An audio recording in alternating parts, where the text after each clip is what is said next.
Ray-Pec community, we're here at East Middle School today in the ISS and Recovery Room, of all places. One of my first visits to the ISS and Recovery Room while doing Staff Spotlight. Welcome to Drameka Griggs here, our student support specialist here at East Middle School. Welcome to the program, and also welcome to the district. This is your first year here at Ray-Pec. Yeah. Tell me what brought you to Ray-Pec. How did that transpire? So initially, I moved out here during COVID. I was stationed out here September 2020. I originally moved to Lenexa. And that was just, I came out here and I was just driving around, just looking for a place to stay. So did 4 years on active duty here.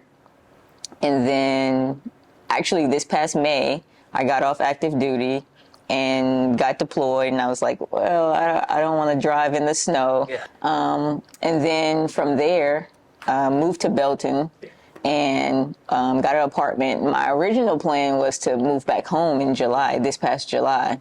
And because that didn't really, there was just so much logistics that it was just overwhelming. I was like, you know what, I'm just going to stay. And ended up applying for some positions. Actually, I didn't even go to the Ray-Pec site. I was on Indeed. Oh, really? Okay. I was on Indeed, and this position popped up, and I applied for it, and spoke with Matt, and the rest is history. And here you are. And here I am. So you fill a couple of boxes for us today. I wanted to talk to somebody who's a military veteran because next Monday is Veterans Day. You're brand new to the district, so I want to get your perspective of that. And I've never been in the ISS room before. You know, I was always one of those students who never found the ISS room. So tell me first of all about your military service. So I just reached my 8th year, May of this year. I hit my 8th year. I don't like it as much as I used to.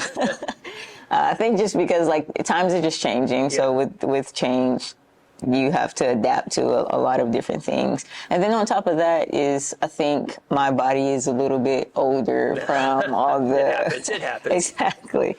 All the things that I've just endured with the training. I think just being deployed, competing in all of these different events that just puts a lot on your body, wear and tear on your body.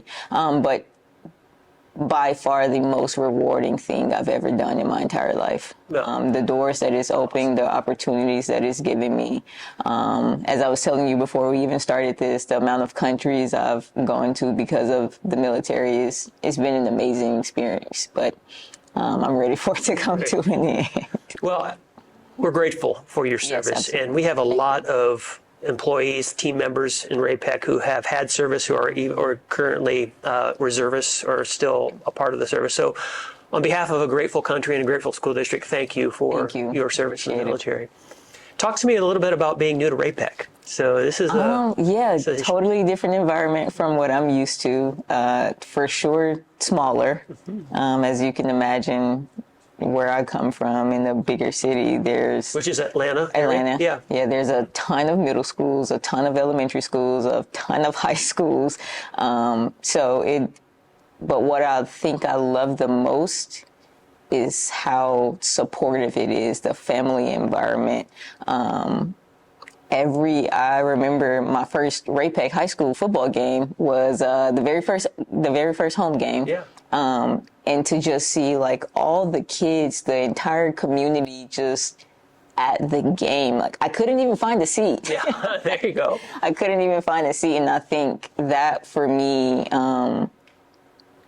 that's just something I've never experienced because I come from such a big city. And so to have all the kids there, seeing some of the students here from East, just how everything works. I mean, being here just at East Middle School, I have a friend that's an educator back home, and just telling her how much I enjoy coming to work. And it makes it easier when you have administrators and leaders like Dr. Showman, Mr. Pritchard, and Mrs. Blunt,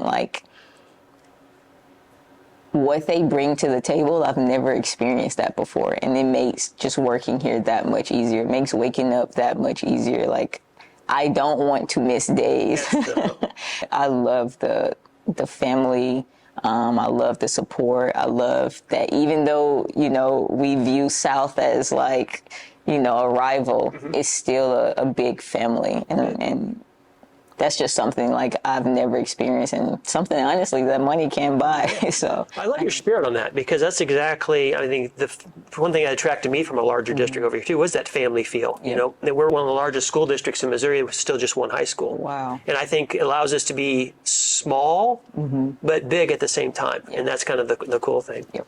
So tell me about your role here, because one of the things we talked about back in August at Convocation was that we're going to help kids, we're going to care for every student, we're going to help them through hard things, and we're going to provide them innovation and opportunities. Yeah. So you have some students that are in the recovery and ISS room that have had a bump in the road, so to speak. How do you get them back on track? How do you show care? And how do you help them through the hard time that they're experiencing? That's actually a good question, because this is not my first rodeo in ISS and recovery. So I've done this previously in a different role, obviously in the school district that I grew up in.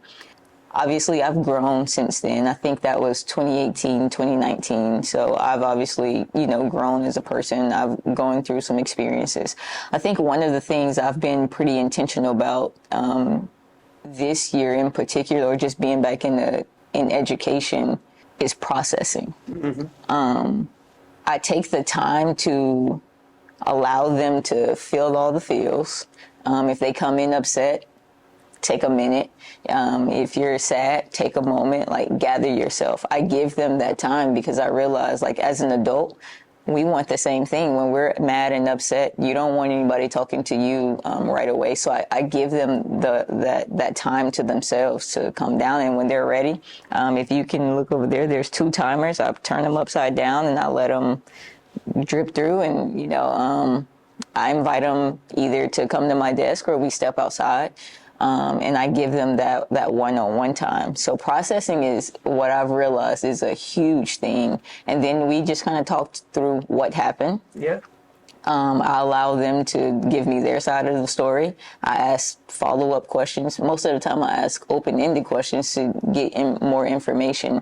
And then at the same time, I always ask them questions that would allow them to tell me how they can avoid whatever it is that transpired. And then the other thing is sometimes they just don't want to be bothered, and I think even in this role, I love that we have a recovery room. It's not just ISS, because it's a time where, okay, take 10, 15 minutes, take a break, and then you return back and, into a regular class setting. Yeah. I think it's one thing to be firm and have structure that is implemented as well. There are times where I truly just hold kids accountable that are reoccurring. And then the other thing is, a lot of times kids don't play sports in school, they play sports outside. I ask them about that. And sometimes I go and actually watch them. I have 2 6th graders that I've watched play, 3 6th graders that play volleyball that I've actually watched play volleyball. So I think it extends beyond just the ISS room or the recovery room. There are times where I pop up on them, in the regular class setting, pull them out for a minute, or just have a small 10, 15 second conversation with them, ask them how they're doing. Is there anything that I can do for them? I think when you extend yourself to the kids, it makes a huge impact. But what I heard is a lot of intentional caring. Intentionality you mentioned, but everything you talked about was caring for the student about where they're at that particular point in time. I'm so glad you're here doing this role. I appreciate it. We are all called for a moment in time, and you are called for this moment here, East Middle School. Yeah. Thank you for being here, and thank you for your military service. Thank you, no problem. Appreciate it. Ray-Pec community, that was Drameka Griggs here at East Middle School in the ISS and recovery room, serving students in her own authentic way. Tune in next time. We'll have another special guest. Until then, keep smiling, and we'll see you soon.